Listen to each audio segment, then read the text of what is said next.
आज मैं लेकर आई हूँ स्पेशली बच्चा पार्टी के लिए स्वीट पॉपकॉर्न की रेसिपी, जिसे सिर्फ 4 इंग्रेडिएंट के साथ बनाएंगे। खाने में ये इतने टेस्टी होते हैं कि मिनटों में ख़त्म हो जाते हैं। लंच बॉक्स हो या हो कोई गैदरिंग, आप ये बनाएं और तारीफ़ें पाएं। तो शुरू करते हैं आज की रेसिपी। अस्सलाम वालेकुम, वेलकम टू मुस्लिम्स किचन। सबसे पहले पॉपकॉर्न रेडी करेंगे। इसके लिए पॉट में मैं डालूँगी 5 टेबल स्पून ऑयल। साथ ही इसमें हाफ़ टी स्पून बटर डाल दूंगी, जो कि एक बहुत अच्छा फ्लेवर देगा। जब दोनों चीज़ें अच्छी तरीके से मिक्स हो जाएंगी और गर्म हो जाएंगी तो इसमें डाल दूंगी 1 प्याली कॉर्न। यहाँ पर 1 मिनट के लिए ऑयल में इसको अच्छी तरीके से फ्राई कर लेंगे। इससे हमारे पॉपकॉर्न का टेस्ट बहुत अच्छा आता है। और इसके बाद इसको कवर कर देंगे। तो आहिस्ता आहिस्ता देखें, आप यहाँ पर पॉपकॉर्न बनना शुरू हो जाएंगे। फ्लेम को आपने ज़्यादा हाई नहीं रखना, लो टू मीडियम ही रखना है। यहाँ पर इस बात का ख्याल रखना है कि जब तक एक एक दाना ना खिल जाए, लिड को बिल्कुल नहीं उठाना। बस कुछ ही मिनटों में मज़ेदार से पॉपकॉर्न बनके तैयार हो गए हैं। ऑयल और बटर डालने की वजह से ये बहुत ज़्यादा शाइनी लग रहे हैं और टेस्टी लग रहे हैं। बस इसको अब मैं उठा के साइड पे रख लूँगी और कैरमल तैयार करूँगी। अब यहाँ पर तैयार करते हैं कैरमल, जिसके लिए मैंने 1 कप चीनी को पैन के अंदर डाल दिया है और फ्लेम को बिल्कुल लो कर दिया है।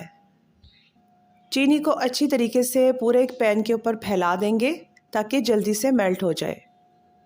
यहाँ पर आपने बिल्कुल स्पून को नहीं चलाना जब तक चीनी हमारी मेल्ट ना होना शुरू हो जाए, क्योंकि जब आप स्पून चलाएंगे तो जो उसका प्रोसेस हो रहा है वो बिल्कुल रुक जाएगा और बहुत टाइम लगेगा। बस कुछ ही देर में ब्राउन सा सिरप रेडी हो जाएगा। अब इसके अंदर 1 टेबल स्पून बटर डाल दूंगी और इसको मिक्स कर लूँगी। यहाँ पर फ्लेम को बिल्कुल लो रखना है ताकि कैरमल जल ना जाए। अब इसमें 1/4 टीस्पून बेकिंग सोडा ऐड कर देंगे। साथ ही कुछ ड्रॉप वनीला एसेंस के भी डाल दूँगी, जिससे कैरमल का टेस्ट बहुत ज़्यादा रिच हो जाएगा।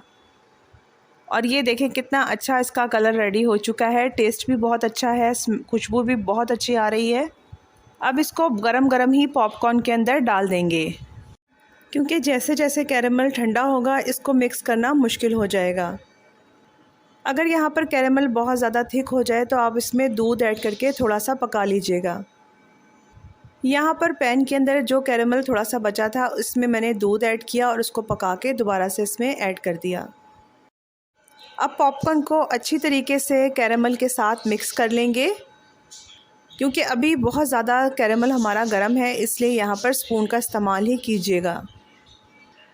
जब ये मिक्स हो जाएगा तो इसको मैं ट्रे में निकाल लूँगी ताकि ये ठंडा हो जाए। और जब ये ठंडे हो जाएंगे तो हाथों से इसको अलग अलग कर लेंगे।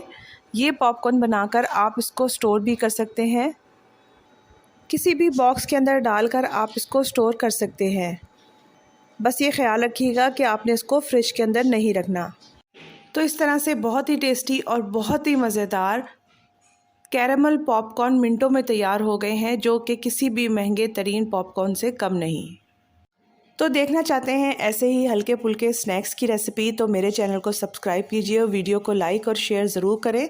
Thank you for watching.